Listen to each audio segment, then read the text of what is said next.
इस वीडियो के अंदर गाइस हम देखने वाले किस तरह से हैकर्स बिना कोई ओटीपी के आपके बैंक अकाउंट से ट्रांजैक्शन को कंप्लीट कर सकते हैं, वो हम यहाँ पर देखने वाले। बेसिकली ये काम कैसे करता है, कैसे हम इससे सिक्योर रह सकते हैं, इसके बारे में समझेंगे। एंड साथ ही एक छोटा सा लाइव डेमोन्स्ट्रेशन भी हम इस वीडियो के अंदर देखने वाले।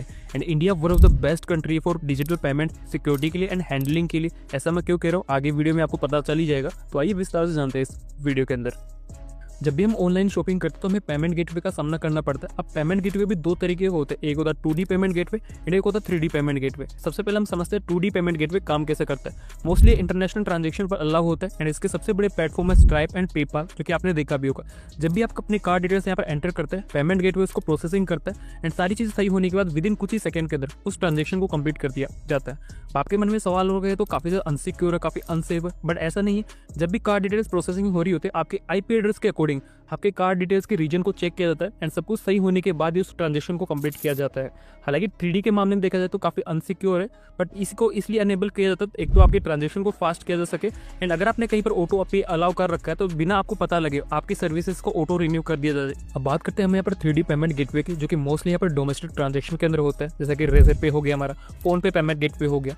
आरबीआई की गाइडलाइंस अगर यूजर अपनी कार्ड डिटेल्स एंटर कर रहा है तो बिना ओटीपी के उसके ट्रांजेक्शन को कंप्लीट नहीं कर सकते, जो कि सिक्योरिटी के मामले में काफी अच्छा है, क्योंकि कार्ड डिटेल्स तो कहीं पर भी लीक हो सकती है, चुराई जा सकती है। इसलिए आरबीआई का रूल्स है कि बिना ओटीपी के आपके ट्रांजेक्शन को कंप्लीट नहीं कर सकते। इसलिए मैंने आपको स्टार्टिंग में कहा था कि India one of the best country for digital payment security and handling के लिए, क्योंकि यहाँ पर by default 3D payment gateway allow होता है हर एक ऑनलाइन शॉपिंग के अंदर। अब आइए इस चीज़ को हम यहाँ पर प्रैक्टिकल समझेंगे ताकि आप इस चीज़ को और भी बेहतरीन तरीके से समझ पाओ।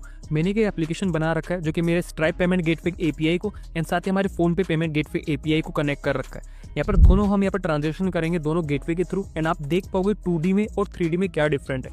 सबसे पहले हम यहाँ पर 2D पेमेंट गेटवे जिसके अंदर हमने स्ट्राइप की पेमेंट गेटवे एपीआई कनेक्ट कर रखी है। आइए हम यहाँ पर अमाउंट एंटर करेंगे एंड मैं अपनी कार्ड डिटेल्स यहाँ पर एंटर करता हूँ। ओके, कार्ड डिटेल्स एंटर करने के बाद यहाँ पर मैं पे नाउ पर क्लिक करूंगा एंड यहाँ पर आप देख सकते हो विद इन कुछ ही सेकंड के अंदर हमारे बिना कोई ओटीपी ऑथेंटिकेशन के हमारी जो ट्रांजैक्शन है वो कंप्लीट हो जाएगी। यहाँ पर आप देख सकते हो हमारा जो पेमेंट है वो सक्सेसफुल हो चुका है।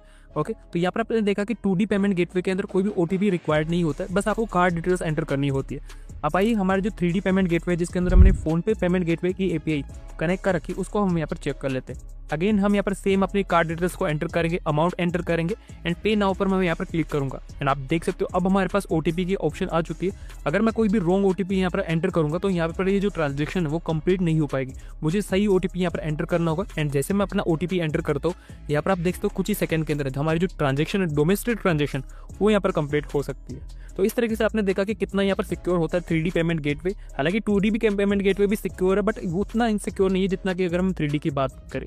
हमने इसकी वर्किंग प्रोसेस तो समझ ली, अब आइए इसे सेव कैसे रह सकते हैं उसको समझते हैं। अगर आपका कोई भी इंटरनेशनल ट्रांजैक्शन नहीं है तो मेक श्योर करना आप इसे ऑफ करके रखिए या फिर कुछ लिमिट इसके अंदर लगा सकते हैं। अब ये चीज़ आप कहाँ से कर सकते हैं, हर एक पेमेंट एप्लीकेशन के अंदर ये सेटिंग होती है ताकि आप इंटरनेशनल ट्रांजैक्शन को ऑफ कर सके या फिर उसके अंदर लिमिट लगा सके। साथ ही आपको डोमेस्टिक ट्रांजैक्शन के अंदर भी एक लिमिट लगा देनी है ताकि इससे ऊपर कोई भी अगर ट्रांजैक्शन करता है तो आपका ट्रांजैक्शन ब्लॉक कर दिया जाएगा, या फिर आप उसे ऑफ करके रख सकते हैं। जब भी आपको ट्रांजैक्शन करनी होती है तभी आप उसको ऑन करिए। इस तरीके से आप इसे सेफ रह सकते हैं। इस वीडियो को अपने पेरेंट्स के साथ जरूर शेयर करें ताकि आप और आप अपने पेरेंट्स को सिक्योर कर सकें। मुझे उम्मीद है एक छोटी सी टॉपिक को मैंने काफ़ी अच्छी तरीके से आपको एक्सप्लेन करने की कोशिश करी हुई इस वीडियो